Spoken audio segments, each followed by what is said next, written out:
అదే సమయంలో ల్యాబ్ తలుపు తెరుచుకుంది. మియా లోపలికి వచ్చింది. మియా ల్యాబ్లోకి అడుగు పెట్టగానే ఆమెను చూసిన మార్క్ ముఖంలో అసహనం స్పష్టంగా కనిపించింది. ఆమె మళ్ళీ ఎందుకు వచ్చింది అని మెల్లగా గొనుక్కున్నారు. అయితే అలెక్స్ మాత్రం ఆమె వైపు చూస్తూ, మియా ఇక్కడికి రా అని పిలిచారు. మియా మెల్లగా అతని దగ్గరికి వెళ్ళింది.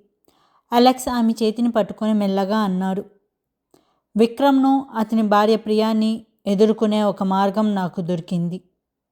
కానీ అందుకు నీ సహాయం కావాలి. మియా ఆసక్తిగా అతని వైపు చూసింది. ఏంటది? నా సహాయం ఎలా? అలెక్స్ చల్లగా నవ్వుతూ తన ప్లాన్ చెప్పాడు. నువ్వు మళ్ళీ విక్రమ్ ఇంటికి వెళ్ళాలి. అక్కడే ఉండటానికి ప్రయత్నించు. ప్రియాకి దగ్గరవ్వు. ఆమె నమ్మకాన్ని సంపాదించు. వాళ్ళిద్దరి మధ్య ఏం జరుగుతుందో మన వాళ్ళకి సమాచారం అందించు. ఆ మాటలు విన్న మియా ఒక్కసారి కోపంతో ఉలికిపడింది. ఏంటి?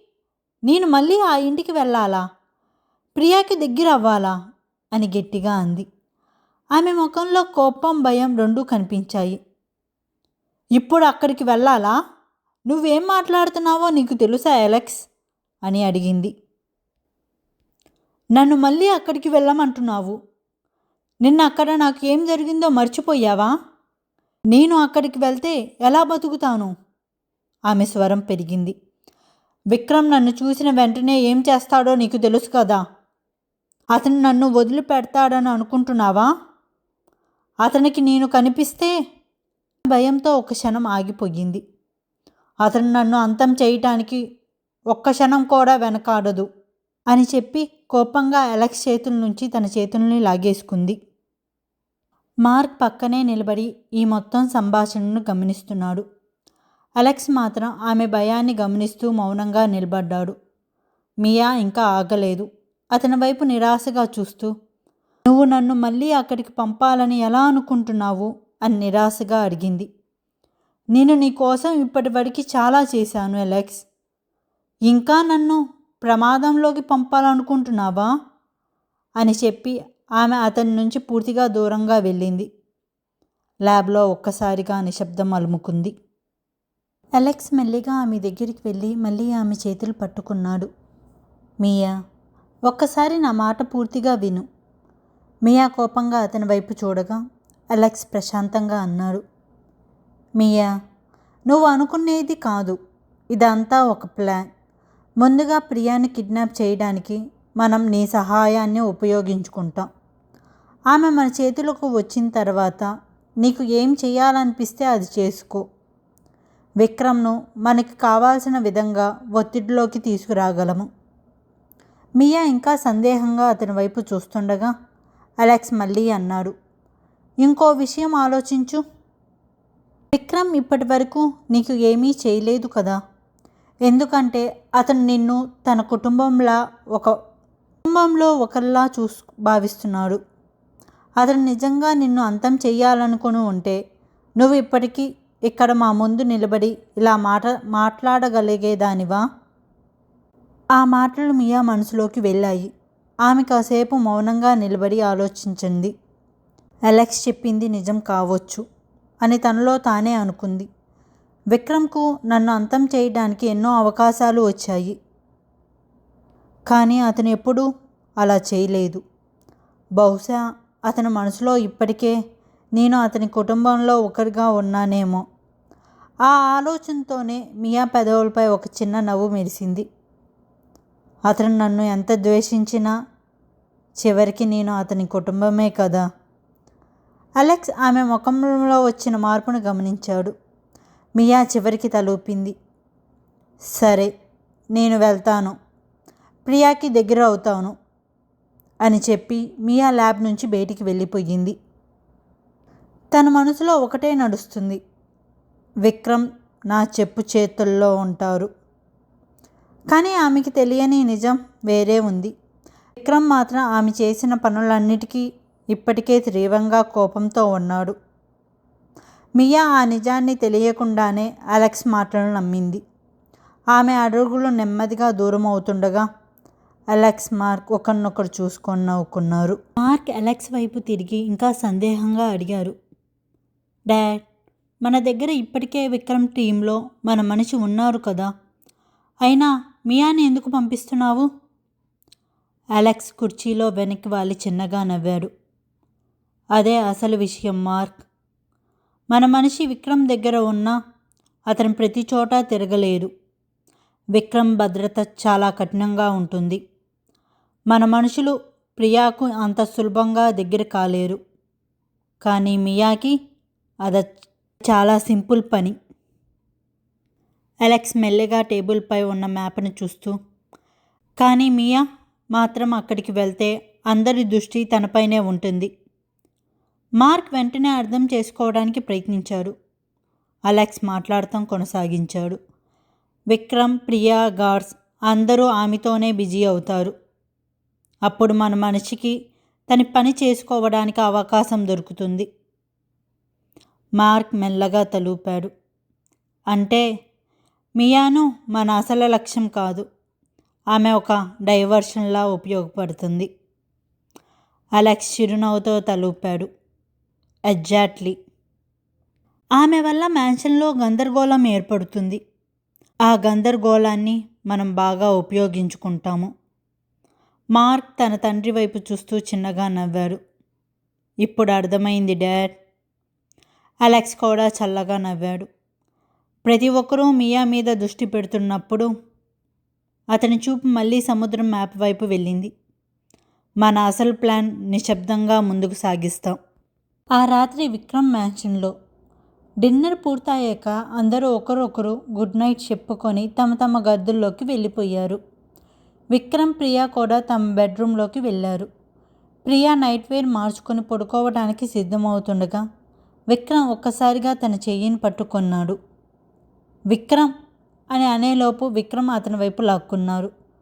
ఒక్కసారిగా ప్రియా అతని ఛాతీపై పడిపోయింది.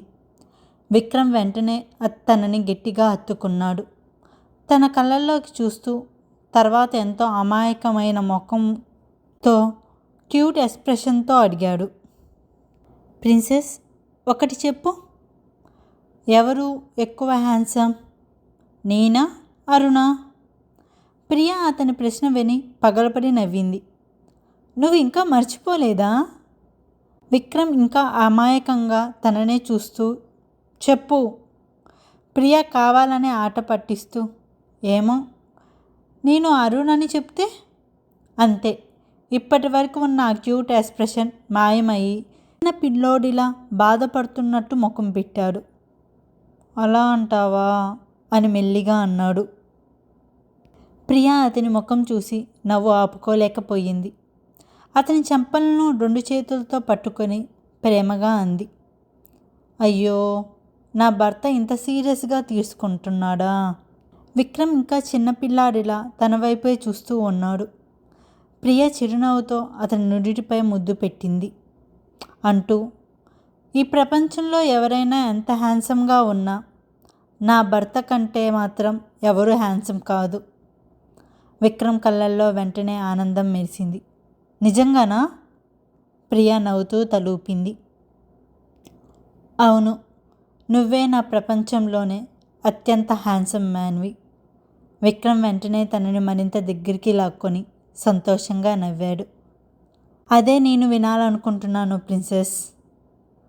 ప్రియా అతని ఛాతీపై తలపెట్టి నవ్వింది.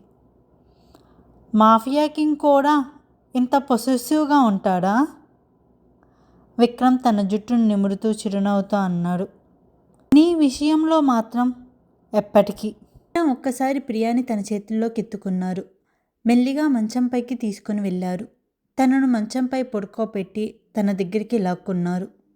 ప్రేమగా తన పెదవులపై ముద్దు పెట్టాడు. ప్రియా కూడా ఆ ముద్దుకు స్పందించింది. ఆ ముద్దు మరింత ప్రేమగా మారింది. కొద్దిసేపటి తర్వాత ఇద్దరూ విడిపోయి ఒకరినొకరు చూస్తూ వేగంగా శ్వాస తీసుకుంటున్నారు. విక్రమ్ మెల్లిగా ప్రియా తలను తన ఛాతీపై వాల్చుకుని మెల్లిగా తన జుట్టును నిమురుతూ అన్నాడు, ఐ లవ్ యూ ప్రిన్సెస్. కాసేపు ఆగి తన కళ్ళల్లోకి చూస్తూ మృదువుగా అన్నాడు, నేను నిన్ను చాలా ఎక్కువగా ప్రేమిస్తున్నాను. నాతో నువ్వు సంతోషంగా ఉన్నావా అని కొద్దిగా తడబడుతూ అడిగాడు. ప్రియా అతని కళ్ళల్లోకి చూస్తూ ప్రేమగా అతని నుడిటిపై ఒక ముద్దు పెట్టింది. అవును అని మృదువుగా చెప్పింది. ఆ ఒక్క మాటతో విక్రమ్ ముఖంలో అపారమైన ఆనందాన్ని తీసుకొచ్చింది. అతని చిరునవ్వుతో ప్రియాను మరింత దగ్గరగా తీసుకొని తన పెదవులపై మరో ప్రేమపూర్వకమైన ముద్దు పెట్టాడు. ప్రియా కూడా అదే ప్రేమతో అతనికి ముద్దును స్పందించింది. ఆ క్షణంలో ఇద్దరి మాటల కంటే వారి ప్రేమే ఎక్కువగా మాట్లాడుతుంది. విక్రమ్ తనని అతని ఛాతీపై తీసుకొని హత్తుకున్నాడు. అతని గుండె వేగంగా కొట్టుకుంటుంది. అర్ధరాత్రి సమయం. నగరానికి చాలా దూరంగా ఎవరికీ తెలియని ఒక రహస్య ప్రదేశంలో ఉన్న భారీ భూగర్భ ప్రయోగశాల తలుపులు నెమ్మదిగా తెరుచుకున్నాయి. క్లిక్. అలెక్స్ లోపలికి అడుగుపెట్టాడు. అతని చుట్టూ పెద్ద పెద్ద యంత్రాలు నిరంతరం పనిచేస్తున్నాయి. ప్రయోగశాల మొత్తం యంత్రాల శబ్దాలతో మారుమోగుతుంది. భారీ స్క్రీన్లపై అర్థం కాని డేటా, గ్రాఫ్స్, శాస్త్రీయ లెక్కలు వరుసగా మారుతున్నాయి. అలెక్స్ మాత్రం వాటిని పట్టించుకోకుండా ప్రయోగశాల మధ్యలో ఉన్న ఒక భారీ యంత్రపు వైపు నడిచాడు. అతను ఆ యంత్రం దగ్గర చేరుకోగానే అక్కడ కనిపించిన దృశ్యం చూసి అతని ముఖంలో ఒక విచిత్రమైన చిరునవ్వు మెరిసింది. పెద్ద గాజు ఛాంబర్లో పూర్తిగా నీరు నిండిపోయి ఉంది. ఒక వృద్ధ మహిళ తేలాడుతూ ఉంది. ఆమె శరీరానికి చుట్టూ ఎన్నో వైర్స్, వైద్య పరికరాలు, సెన్సర్స్ అమర్చబడి ఉన్నాయి. ఆమె ముఖం మాత్రం ప్రియా విమానంలో చూసిన ఆ మహిళ ముఖంతో అచ్చం ఒకేలానే ఉంది. చుట్టూ పెట్టిన యంత్రాలు నిరంతరం పనిచేస్తున్నాయి. ఛాంబర్ చుట్టూ భారీ స్టెయిన్లెస్ స్టీల్ నిర్మాణ ఉంది. దాని పై భాగంలో కూడా అనేక పరికరాలు అమర్చబడి ఉన్నాయి. అలెక్స్ మెల్లిగా ఆ యంత్రం దగ్గరికి వెళ్ళి తన చేతిని ఆ స్టీల్ పైన ఉంచాడు.